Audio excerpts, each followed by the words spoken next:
सब लोग करीब करीब अपना अपना तरीका, तो बात तो एक ही रहती है, उसकी पद्धतियां बदल जाती हैं। तो जुबती भवन झरोखन लागे और निरखही राम रूप अनुरागे। मिथिलानियों ने बहुत अच्छी योजना बनाई कि भगवान के सौंदर्य का दर्शन करना है, लेकिन करें तो करें कैसे?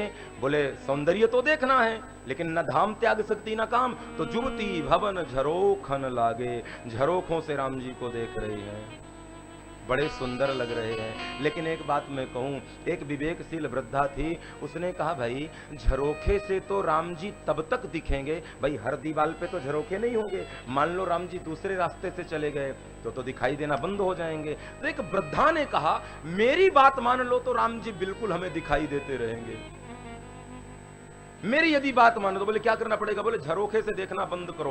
बोले फिर क्या करना पड़ेगा? बोले हम भवन के ऊपर चलते हैं, अट्टालिकाओं के ऊपर, हमारी जो गगन चुंबकी अट्टालिकाएं हैं उनके ऊपर चढ़ गई और छत में चढ़ी और राम जी के सौंदर्य को निहारने लगी। तुलसी कहते हैं राम जी के रूप को अपनी आंखों में भरने लगी।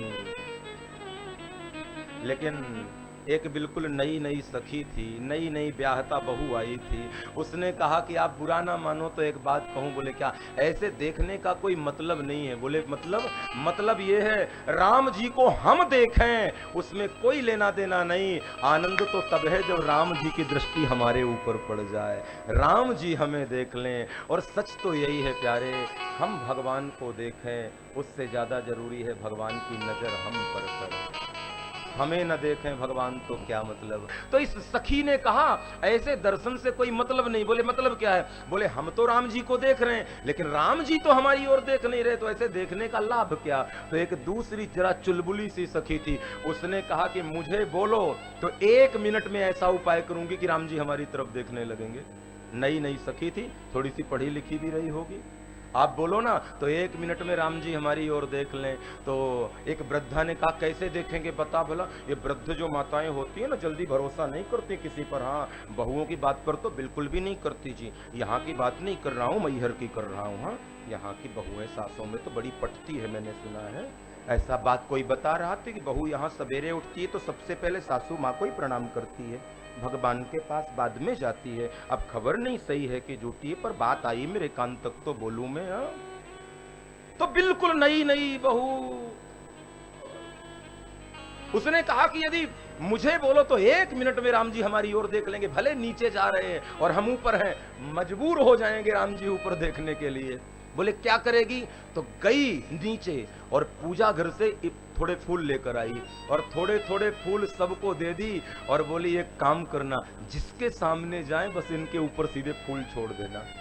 और स्वाभाविक सी बात है, हम नीचे जा रहे हैं, ऊपर से कोई वस्तु हमारे सर पे गिरे तो आदमी सबसे पहले ऊपर ही देखेगा। तो सबके हाथों में फूल दिया और तुलसी जी कहते हैं ही हर सही बर सही सुमन सुमुखी सी लोचनी ब्रंद, और जहां जहां जाए बंधु दो तहां तहां परमानंद।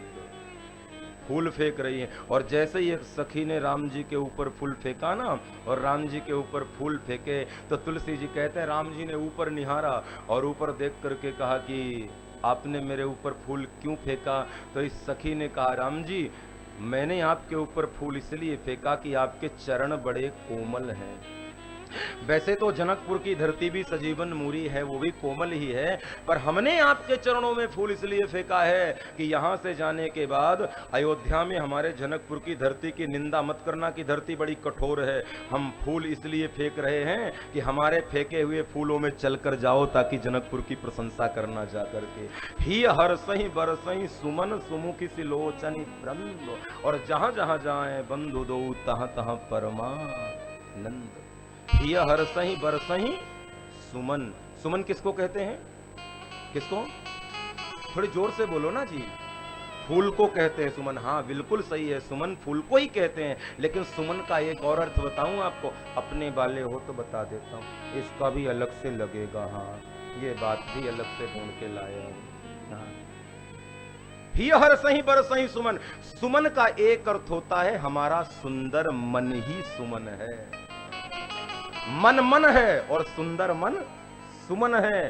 तो ये जनकपुर की सखियां राम जी के ऊपर अपना सुंदर मन फेंक रही हैं और कह रही हैं कि राम जी, हमारे मन को संसार का कोई चोर चुरा करके ले जाए, इसके पहले हम अपने मन की जिम्मेदारी आपको सौंप रही हैं। हमारे मन की रक्षा आप करना।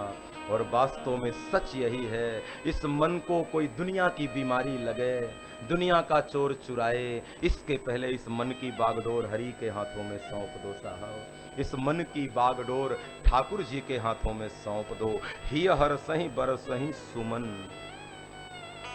एक और बिल्कुल नई नई सखी थी, थोड़ी सी चुलबुली थी, अभी अभी ब्याह कराई थी। इसने सोचा मैं भी राम जी के ऊपर जरा फूल डालूं, और इसने भी इसके सामने गए तो राम जी के ऊपर फूल गए। राम जी ने ऊपर देखा और राम जी ने पूछा कि तूने मेरे ऊपर फूल क्यों डाला? तो राम जी को कहती है कि प्रभु 5 मिनट का टाइम हो तो विस्तार से बताऊं कि मैंने फूल आपके ऊपर क्यों डाले। राम जी रुक गए, बोले हाँ बताओ हमारे ऊपर तुमने फूल क्यों डाला। तो ये सखी कहती है कि राम जी आप बड़े सुंदर हो ना। तो राम जी ने कहा ऐसा लोग कहते हैं, लेकिन अब मैं कैसे कहूं कि मैं सुंदर हूं? बोले नहीं प्रभु आप बहुत सुंदर हो, जनकपुर के सभी लोग आपके सौंदर्य की प्रशंसा कर रहे हैं। और एक बात कहें राम जी? बोले बोलो। जो आदमी सुंदर होता है ना, उसको अपने सौंदर्य का थोड़ा सा अहंकार होता है कि भगवान ने उसे सुंदर बनाया है। राम जी ने कहा कहना क्या चाहती हो? बोले कहना ये चाहते हैं, आपको यदि अपने सौंदर्य का अहंकार हो ना कि आप बड़े सुंदर हैं, तो मैंने जो फूल आपके ऊपर फेंके हैं उन फूल को उठा करके अपने पास में रख लो, और गांव में किसी से पूछ लेना कि ये फूल किस बगीचे के हैं, और जिस बगीचे के ये फूल हो उसी बगीचे में कल 8:30 बजे आ जाना। हम अपनी जानकी को भी लाएंगे और देख लेंगे दोनों में ज्यादा सुंदर कौन है। सीता सुंदर है कि राम जी ज्यादा सुंदर है। ही हर सही बरसही सुमन। मैंने एक कथा कहीं की थी, शायद इसी दोहे पर ही पूरी कथा हुई थी 5 घंटे की। ही हर सही बरसही सुमन, सुमुख सिलोचनी ब्रंद, और जहां जहां जाए बंधु दो तहां तहां। राम जी आपको लगता हो कि बड़े सुंदर है तो कल जनकपुर के बगीचे में मिलना, हमारी वैदेही जानकी भी आएगी, तब पता चलेगा ज्यादा सुंदर कौन है। जानकी की राम।